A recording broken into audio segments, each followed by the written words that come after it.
Lundi 23 mai 2022, mesdames et messieurs, bonsoir et bienvenue dans cette nouvelle édition du journal de Viva. Une nouvelle semaine, de nouvelles informations avec nous. Dans les actualités de ce jour, les Malagasy qui veulent travailler à l'extérieur devront obtenir un visa au préalable du contrat signé par les deux parties au sein de l'ambassade de Madagascar dans le pays de destination, selon un communiqué du ministère des Affaires étrangères aujourd'hui. Dans ce communiqué, les travailleurs migrants devront se conformer à 5 nouvelles mesures, lesquelles devront être effectuées 15 jours avant leur départ. Vanessa Mireille nous en dit plus. Les Malagasy qui souhaitent travailler à l'extérieur devront se conformer à 5 nouvelles procédures avant de pouvoir quitter le pays. Les travailleurs concernés par cette nouvelle mesure sont les employés cadres, les ouvriers, les employés domestiques ou encore les jeunes filles au pair, selon un communiqué du ministère des Affaires étrangères.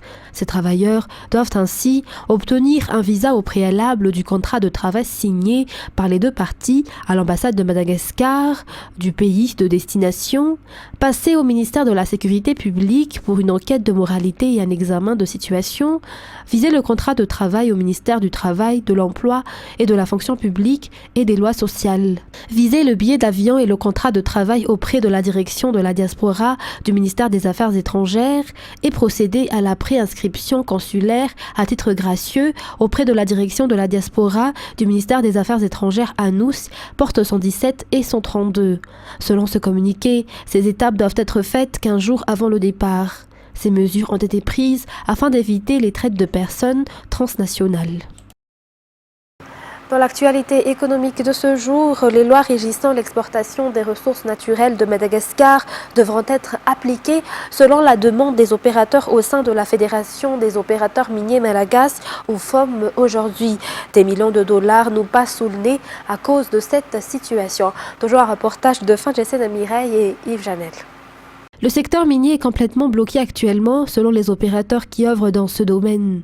Normalement, l'exportation légale des ressources naturelles doit se faire en ce mois de mai. Environ 30 000 tonnes de chrome devraient être exportées à l'heure actuelle, 20 000 tonnes de mica, 3 tonnes d'émeraude et 1,5 tonnes de saphir. Des milliers de dollars nous passent sous le nez du fait du blocage des exportations, raison pour laquelle ces opérateurs demandent l'application des lois en vigueur.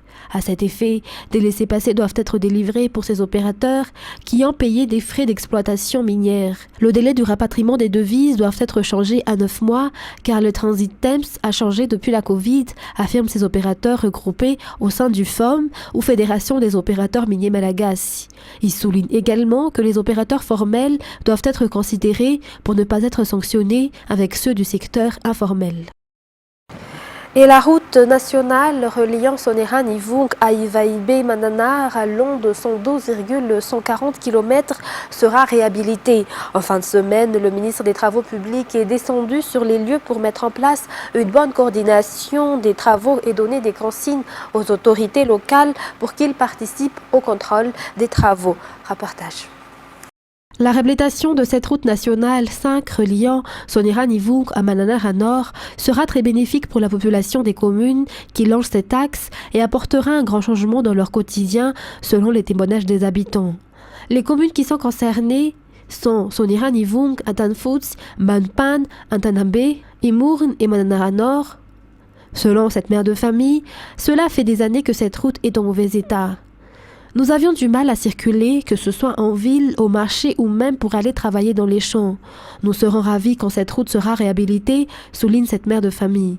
Nous sommes actuellement dans la phase de commencement des travaux, affirme de son côté le ministre des Travaux publics, qui est descendu sur les lieux pour mettre en place une bonne coordination des travaux et de donner des consignes aux autorités locales pour les faire participer au contrôle des travaux. Chaque autorité doit garantir le bon fonctionnement des travaux pour que ceux-ci soient aux normes, selon toujours le ministre. Ils doivent aussi voir le volet social et trouver des compromis avec la population concernée. L'entreprise en charge des travaux est en phase d'installation actuellement. La réhabilitation de la route nationale 5 durera 24 mois avec un financement de 83,85 millions de dollars. Dans la page politique de ce jour, le Fonds monétaire international ou FMI entre actuellement dans la phase d'évaluation des programmes avec l'État malagasy.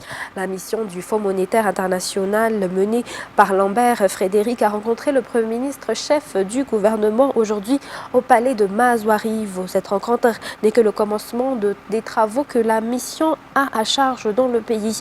Cela va encore se poursuivre par des discussions pour connaître le délai des programmes afin que le gouvernement malagasy puisse y apporter des réformes selon ce chef de mission. Écoutons-le. Nous nous réjouissons d'être à Madagascar pour débuter cette mission pour la deuxième revue du programme de Madagascar avec le FMI. Et on espère pouvoir continuer les discussions dans les prochains jours sur l'agenda de réforme du gouvernement. Donc voilà, à ce stade, c'est juste le début de cette mission. Mais encore une fois, nous sommes très heureux d'être ici et je suis extrêmement reconnaissant à Monsieur le Premier ministre de nous avoir reçus pendant 3 heures ce matin. C'était très utile.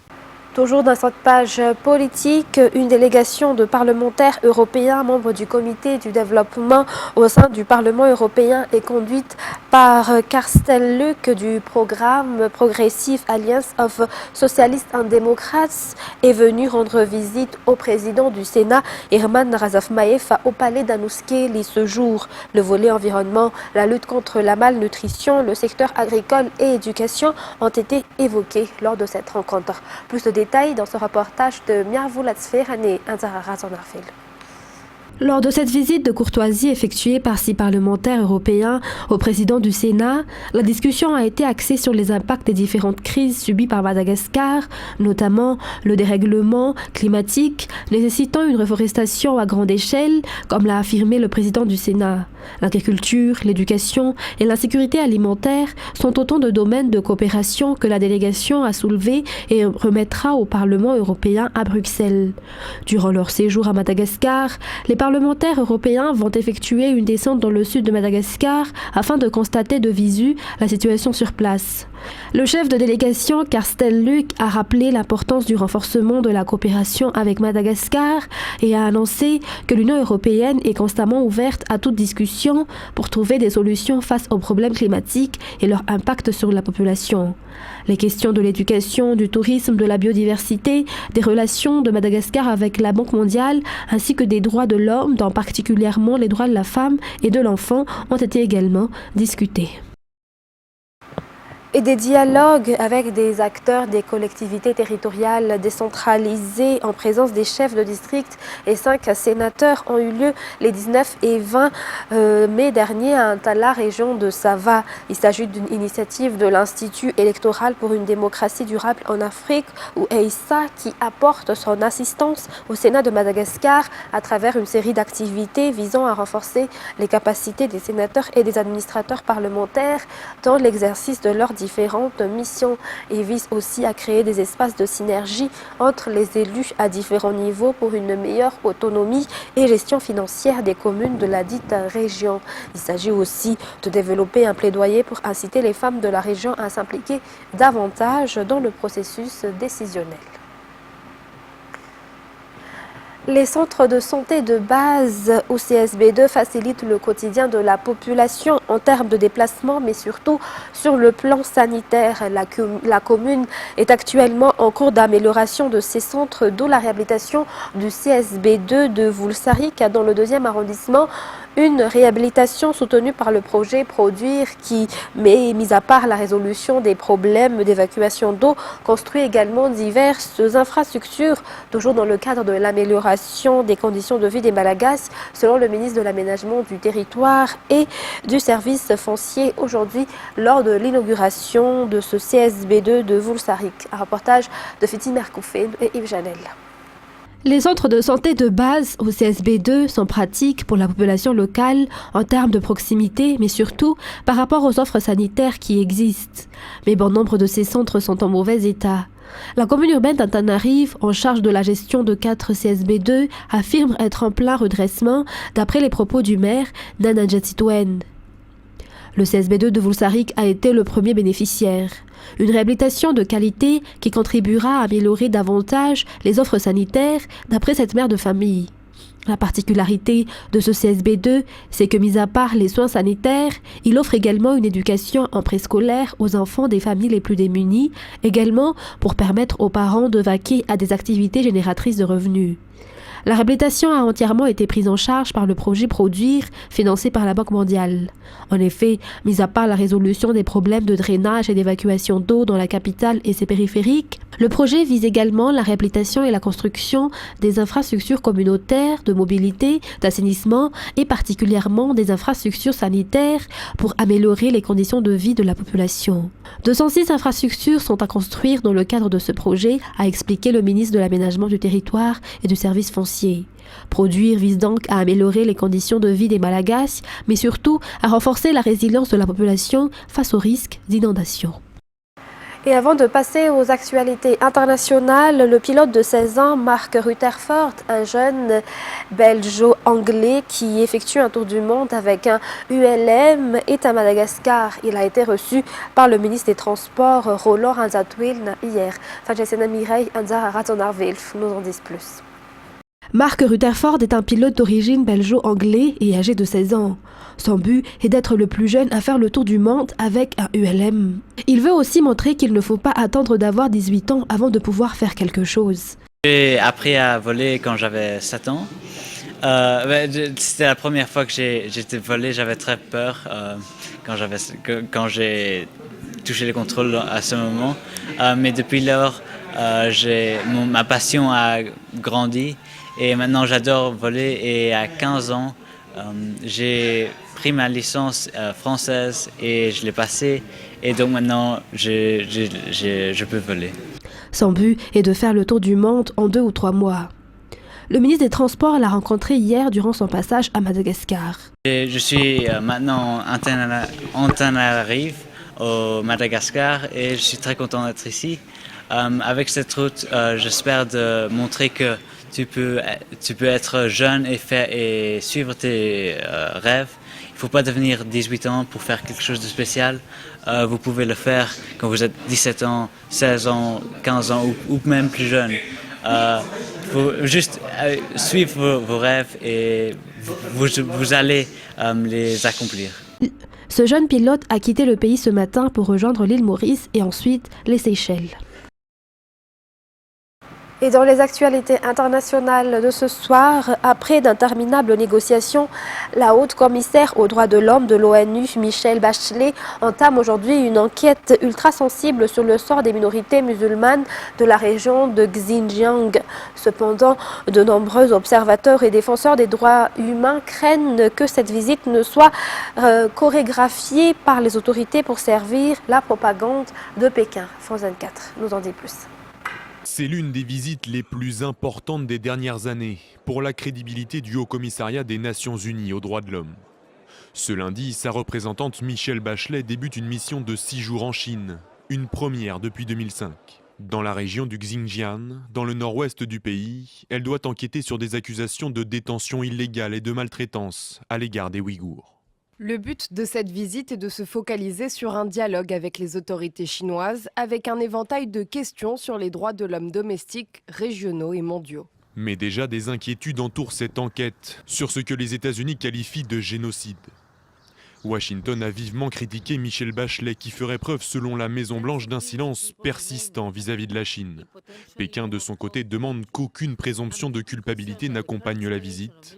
Mais les associations de défense des droits humains redoutent qu'une enquête tronquée permette à la Chine de se dédouaner par la suite. Cela défie toute crédibilité que le gouvernement chinois permette à la haute commissaire de voir tout ce qu'il ne veut pas qu'elle voie ou permette aux victimes et à leurs familles de témoigner en toute sécurité, sans surveillance et sans crainte de représailles. L'héritage de Bachelet en tant que haute commissaire sera mesuré à sa volonté de tenir un État puissant, responsable des crimes contre l'humanité commis sous sa surveillance. En 2018, les Nations Unies ont accusé la Chine de détenir jusqu'à 1 million de Ouïghours dans des camps d'internement, les soumettant à l'endoctrinement politique et même à la torture. Elle est aussi soupçonnée de les enrôler dans des programmes de main-d'œuvre forcée liés à différents secteurs comme le textile ou l'automobile. Pékin rejette ces affirmations et décrit les camps comme des centres professionnels volontaires visant à lutter contre l'extrémisme religieux. Et le Royaume-Uni enregistre quotidiennement de nouveaux cas de variole du singe, a indiqué hier un responsable de l'Agence britannique de sécurité sanitaire. Une quinzaine de pays recensent déjà les infections à cette maladie venue d'Afrique de l'Ouest. France 24.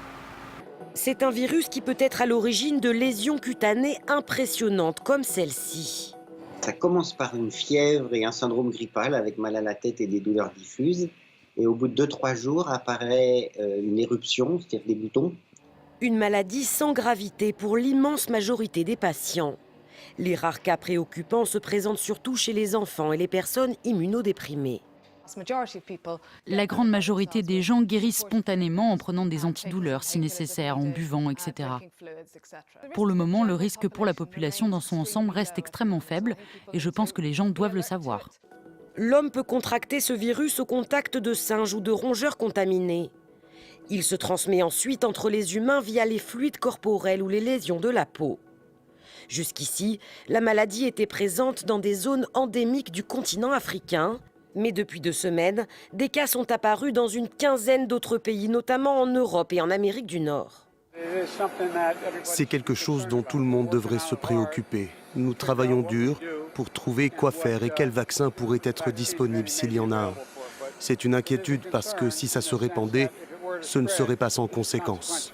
L'OMS recommande aux États concernés d'accroître leur vigilance, d'isoler tous les cas de variole du singe et de tracer leurs contacts. Le premier soldat russe jugé pour crime de guerre depuis l'invasion de l'Ukraine par la Russie, Vadim Chichimarin, a été reconnu coupable et condamné à la prison à perpétuité aujourd'hui à Kiev pour le meurtre d'un civil. Son avocat a immédiatement annoncé qu'il faisait appel. France 24. Viktor Ovsianikov, l'avocat nommé par l'État ukrainien pour défendre Vadim Chichimarin, a tout de suite dit qu'il n'était pas satisfait de ce verdict et qu'ils allaient faire appel. En fait, ce cas a été entendu dans la cour d'appel à Kiev, mais uniquement parce que c'était la seule cour où il y avait une salle assez grande pour accueillir tous les journalistes qui s'intéressaient à ce cas. Le cas a été transféré à la cour d'appel, mais ce n'est pas encore un procès en appel. Un procès en appel, il y aura, du moins selon l'avocat de la défense. Les procureurs, eux, ont dit qu'ils estiment que le verdict est absolument juste. Ils avaient demandé la prison à vie, mais l'un des procureurs m'a confirmé que même si Vadim Chichimarin a reçu la prison à vie, cela n'empêche pas la possibilité de l'échanger contre un prisonnier ukrainien actuellement détenu par les Russes. Donc il est éminemment possible que dans les semaines ou les mois qui viennent, il y aura des discussions pour un échange possible de Vadim Chichimarin contre un prisonnier ukrainien. Mesdames et messieurs, c'est la fin de ce journal. Nous vous remercions de nous avoir suivis jusqu'à son terme. Très bonne continuation sur Viva. Au revoir.